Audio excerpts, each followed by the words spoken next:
Hey, yeah, we in the front row and it's so live. Got the best view, VIP courtside. Hey, it's going down, everybody so hype. High school to the pros, now we in the front row. Hey, thank you for tuning in to the show. Hey, now we ballin', homie, you already know. Hey, it's going down, everybody so hype. High school to the pros, now we in the front row. Hey, now. Surprised my mom with her birthday a couple weeks ago.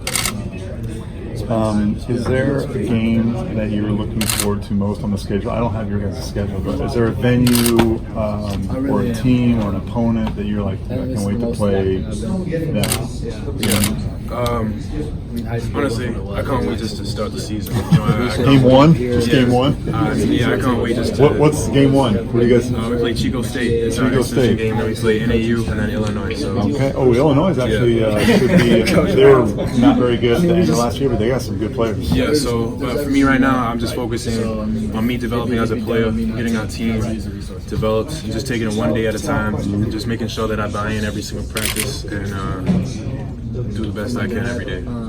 How are you guys picking up on Sean Miller's defense? It's a very specific scheme. Yeah, he's definitely very specific. It's good. I love defense. I feel like that's going to be a major part of what I need to do this year on the team, and I'm all for it. I love playing defense. I'm competitive, so the systems he's been putting in, I like it. The switches we've been doing, the way we jump screen, it's everything about it has just been great. I love it. Obviously I've made my mistakes just as every other player on the team, but I've been able to watch film and fix it. So yeah. So we spoke before the red and blue game. How was it? Did it meet your expectations? Exceeded? I mean, you had some awesome dunks there. It was fun to watch. Yeah, the red and blue game was definitely something else. It was something I watched since my freshman year, sophomore year in high school. I remember going there and watching it in person and just getting chills when I was watching it. And it's all gone by so fast. I finally was in the game, and it was just surreal. And just being able to play in front of the fans, it was amazing. So it was an experience I'll never forget. And it's one of those things you only get once in a lifetime. When you dunk, you catch so much air. It looked like you were a foot above their heads. Yeah, it was a fun dunk. Honestly, I was telling Nico after the game, when I did it, it felt like everything went slow motion when I was in the air. But it was definitely fun though. So yeah. And your teammate Zeke playing the national anthem I saw in some social media posts. Does he play a lot for you guys? Yeah, he does. For us, no. No, not for you, for himself? No, but he does take it very serious. And I think it's good. I think it's good for somebody else to have another hobby apart from basketball to do outside of basketball. So, I'm all for it. If you can play the piano, go ahead and play the piano. So it was really entertaining, and I think the crowd liked it. I think they loved it, yeah. Thank you. Coach Boyle was talking about he was going to press a little more this season. So I was just curious. It seems that they were talking about pressing in general. And, he was going to play more zone defense. So is that something that you've entertained at all? No. I think the last 2 years, one of the things we're excited about is to improve and get our defense back. If you look at maybe where we once were, we had a lot of pride in our man-to-man defense, and usually the defensive teams are able to win on the road, get better as the year grows, get into those tough games in February and March. You have to be able to do both, score and play defense. But we're hard at work at our defense, but in terms of us changing a whole lot, I don't think we'll do that. And then Dylan Smith, what does he bring to your team? Because there's a lot of confusion, it seems. I always feel like he's the glue guy for your team. Dylan's one of those rare players in college basketball that he's a senior, number one, but he's also contributed on a number of teams that he's been a part of.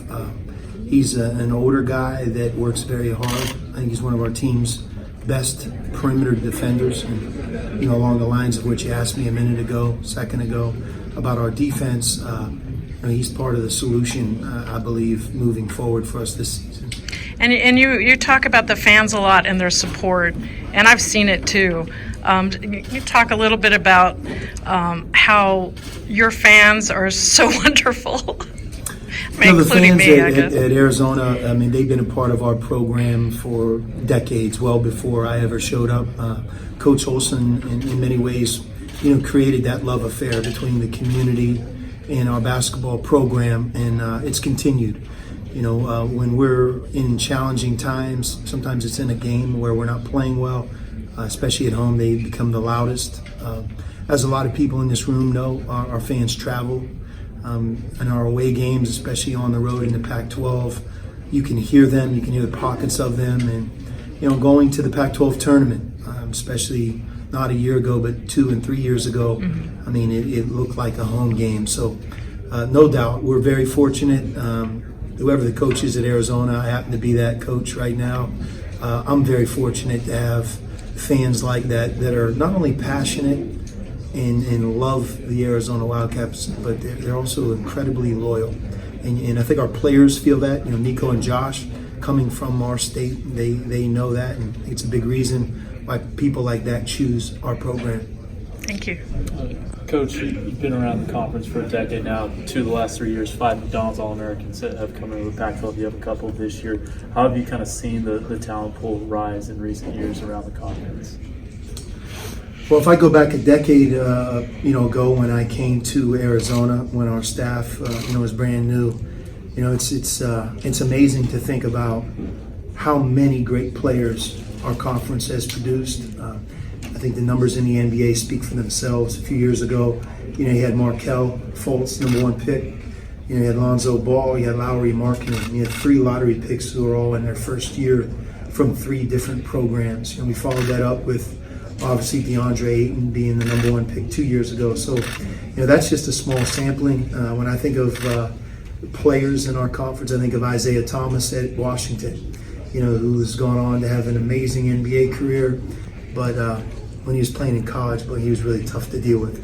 Klay Thompson, first couple of years when you played Washington State, he was on their team, and you look at what he's become. So, no doubt about it. And then when it comes to our program, we're fortunate. A couple weeks ago, Andre Iguodala shared a lot of his time with our team, behind the scenes in our locker room, and talked to them about life after basketball. But you think about what Andre's become, an iconic NBA player playing here with the Golden State Warriors. So, no question. I think Pac-12, when it comes to producing talent and welcoming talent, and this year, to your point, there's some incredible freshmen in our conference, and I think that bodes well for the season ahead. And sorry if you've been asked this before, but speaking about your freshmen, Nico and Josh, what have you seen from them in practice thus far? And what are your expectations for them this year?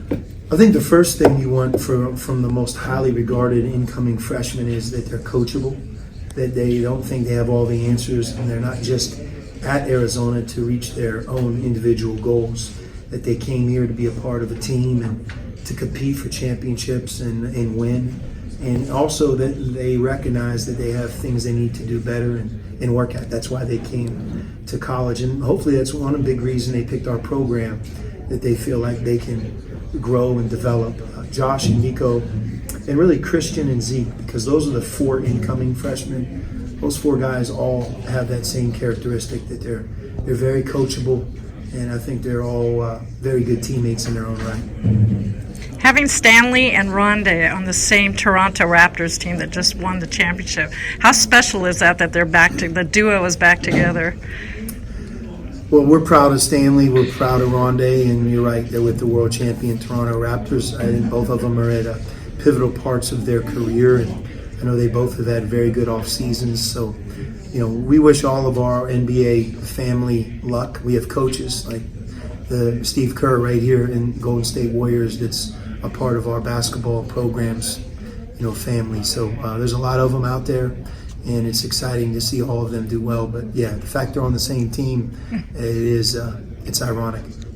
Shout out to In the Front Row for showing love. Shout out to In the Front Row. You'll see some of those highlights from Montrez and everyone throughout their drilling. Baby, front row the best. That's right, you heard it there. Shout out In the Front Row. Shout out In the Front Row Sports, man. Best doing sports. Go check them out. In the Front Row, appreciate you. Livest show in the world. Keep it going. Jermaine Jackson in the building. In the Front Row, appreciate you. Thank you, man. Hey, yeah, we in the front row and it's so live. Got the best view, VIP courtside. Ay, it's going down, everybody's so hype. High school to the pros, now we in the front row. Hey, hey, thank you for tuning in to the show. Hey, hey, now we ballin', homie, you already know. Hey, it's going down, everybody's so hype. High school to the